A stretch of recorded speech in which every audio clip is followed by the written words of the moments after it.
이번 동영상에서는 좀 더 심화된 내용에 대해서 살펴보도록 하죠.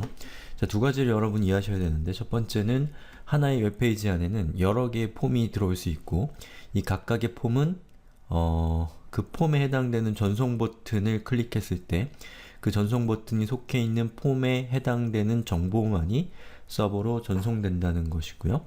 그래서 여기 있는 닉네임에다가 제가 이고잉이라고 적고 밑에는 한글로 이고잉이라고 적은 다음에 위에는 프로그래머라고 적고 전송 버튼을 누르면 영어로 된 이고잉 직업은 프로그래밍으로 나오죠. 여기 있는 정보는 바로 요 부분에 해당되는 정보가 전송된 거고요. 자, 그리고 밑에 있는 폼에 해당되는 전송 버튼을 클릭하면 자, 이번에는 한글로 이고잉 직업은 디자이너라고 나오는 거죠. 그것은 이 두 번째 있는 폼에 대한 정보가 전송된 거라는 거죠. 그래서 하나의 페이지에는 여러 개의 폼이 올 수 있고 각각의 폼마다 독립적으로 데이터를 전송한다는 사실을 여러분이 이해하는 게 첫 번째 핵심입니다. 자, 그리고 두 번째 포인트는 이 get 방식과 post 방식을 이해하는 거예요. 자, 위쪽에 있는 것은 get 방식이죠. 자, 요소 검사로 살펴보면 자, 여기 있는 요 폼 같은 경우는 자, 여기 보면 메소드라는 속성이 get으로 지정이 되어 있고요. 자, 두 번째 폼은 메소드의 속성이 post로 지정이 되어 있죠. 그래서 첫 번째 폼은 get 방식이라고 하고 두 번째는 post 방식이라고 합니다. 자, 그럼 get 방식과 post 방식이 어떤 차이가 있는지를 지금부터 살펴보면 자, get 방식에서는 여기 있는 전송 버튼을 클릭하면 이 URL이 어떻게 바뀌는지를 한번 보시죠. 자, 보시는 것처럼 example2.php라고 해서 액션 속성에 지정된 URL을 지금 가리키고 있죠. 그러면서 뒤에 닉네임은 이고잉, 잡은 프로그래머라고 하는 우리가 전송한 데이터가 URL에 포함돼서 전송되고 있습니다. 바로 여기 있는 이 부분을 파라미터라고 하는데요. 현재 두 개의 파라미터가 있죠. 하나는 닉네임, 또 하나는 잡이라고 하는 거죠. 그래서 URL상에서 파라미터를 표현할 때는 이 물음표로 앞에 있는 URL과 뒤에 있는 파라미터를 구분합니다. 그래서 저 물음표는 파라미터와 URL을 구분하는 구분자라는 거죠. 그리고 각각의 파라미터는 여기 있는 요 앰퍼샌드 표시로 구분을 해줘서 앞에 있는 닉네임과 뒤에 있는 잡이라고 하는 이 파라미터를 구분해주고 있는 거죠. 그리고 각각의 파라미터는 이 파라미터의 이름과 그 파라미터의 값을 이퀄로 구분을 해서 닉네임은 이고잉이고 잡이라는 파라미터는 프로그래머다 라고 하는 정보를 이렇게 만들어서 전송하고 있는 거죠. 만약에 제가 나이를 전달하고 싶다 그러면 age는 12 이렇게 되면 서버로 age라고 하는 파라미터가 10이라는 값을 가지고 전송이 되는 거죠. 자, 이렇게 URL을 통해서 데이터를 전송하는 방식을 post 방식이라고 합니다. 자, 그 다음에 get 방식이라고 합니다. 자, 그 다음에 post 방식을 제가 클릭하면 이 URL이 어떻게 되는지를 한번 살펴보시죠. 자, 여기다가 제가 이고잉이라고 적고요. 직업은 디자이너로 한 다음에 전송을 했을 때 URL이 어떻게 될까요? 자, URL은 바뀌지 않았지만 이고잉님의 직업은 디자이너군요 라고 하는 텍스트가 서버에 전송이 됐기 때문에 이렇게 찍힌 거죠. 자, 이건 어떻게 했는지를 한번 살펴볼까요? 자, 개발자 도구를 열어서 크롬 개발자 도구를 열어서 윈도우 같은 경우는 크롬에서 F11 누르고 뭐 맥이나 이런 다른 운영체제인 경우에는 자, 보시는 것처럼 여기 있는 요 탭, 요 버튼을 누르고 여기서 도구에서 개발자 도구를 누르시면 됩니다. 자, 그렇게 해서 개발자 도구를 실행하시면 되고요. 자, 그 중에서 네트워크이라는 탭을 선택하세요. 자, 네트워크 탭이 하는 역할은 이 서버와 클라이언트가 주고받는 데이터를 여러분이 열람할 수 있도록 도와주는 도구가 바로 이 네트워크 툴입니다. 자, 그래서 제가 전송 버튼을 누르면 어떤 데이터가 서버로 전송되는지를 살펴보시죠. 자, 눌렀어요. 그랬더니 example2.php 지금 우리가 접속한 액션 속성에 정의되어 있는 이 파일이 example.php죠. 그 파일이 이렇게 나타납니다. 예. 현재 사용자가 접속한 파일이 이거라는 뜻이고요.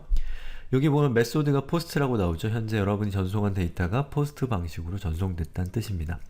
그래서 여기 있는 이 데이터를 이렇게 클릭해보면 자, 리퀘스트가 있고 리스폰스가 있습니다. 그래서 리퀘스트는 요청하는 것이고 브라우저가 서버로 전송한 데이터가 리퀘스트가 되는 거고요.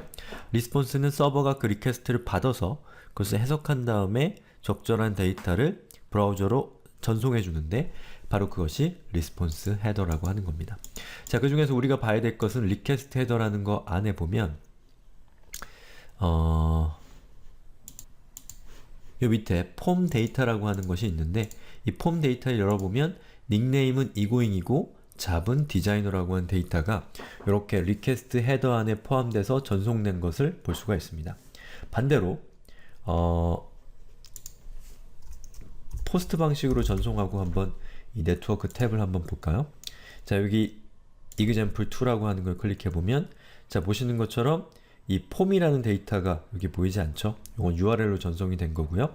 그리고 query string parameter라고 하는 것은 여러분이 URL로 전송한 내용을 이 크롬 브라우저가 여러분이 보기 편하도록 이렇게 만들어준 겁니다.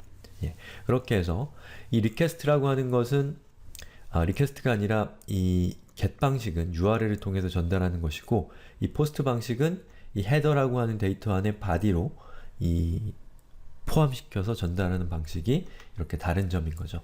자, 그래서 여기 있는 이 get 방식과 포스트 방식을 비교하는 부분으로 돌아와서 자, get 방식은 URL을 통해서 전송이 되고요. 전송할 수 있는 정보의 길이가 제한되어 있습니다.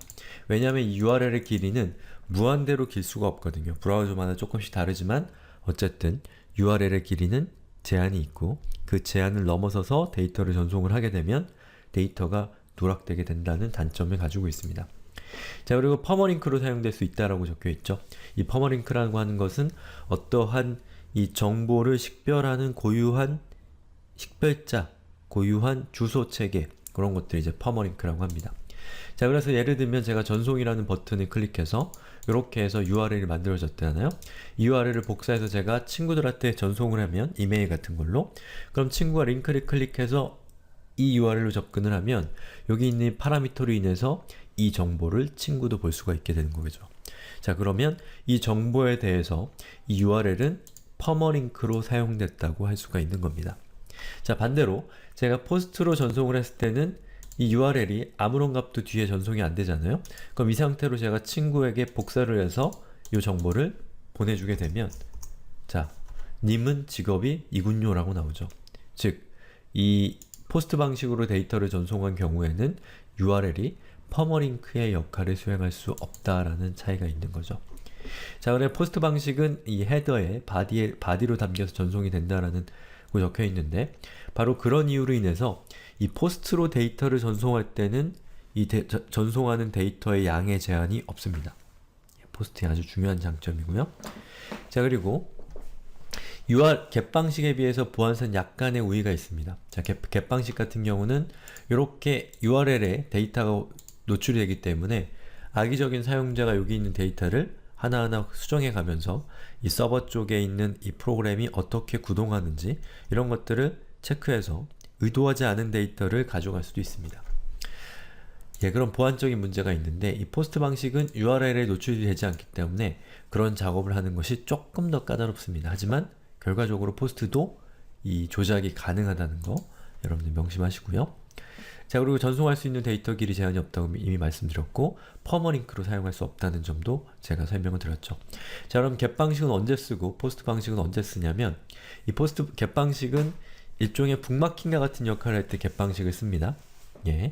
그리고 어떤 정보를 가져올 때 그 가져오고자 하는 정보에 접근하는 URL로 get 방식을 쓰는 거예요. 반대로 포스트 방식은 서버 쪽에 어떤 작업을 수행할 때 사용하는 것이 포스트 방식입니다. 예를 들면 어떤 데이터를 기록하거나 아니면 삭제하거나 수정하거나 이런 작업을 할 때 이 포스트 방식을 사용을 하는 겁니다. 자, 이 밑에 제가 참고로 적어놓은 get과 post의 차이점을 클릭해 보시면 이 아웃사이더님이 만든 get 방식과 포스트 방식에 대한 이 내용이 잘 나와 있습니다. 여기 있는 내용을 보시면 get 방식은 언제 쓰고 포스트 방식은 언제 쓰는지에 대한 도움을 얻을 수가 있을 겁니다. 그리고 밑에 보시면 크롬 개발자 도구의 네트워크 모니터링 사용법이 있으니까요. 이 링크를 클릭해서 이 크롬 개발자 도구에서 네트워크 기능을 어떻게 사용하는지에 대해서 좀 더 자세한 내용을 여러분들이 얻을 수가 있습니다.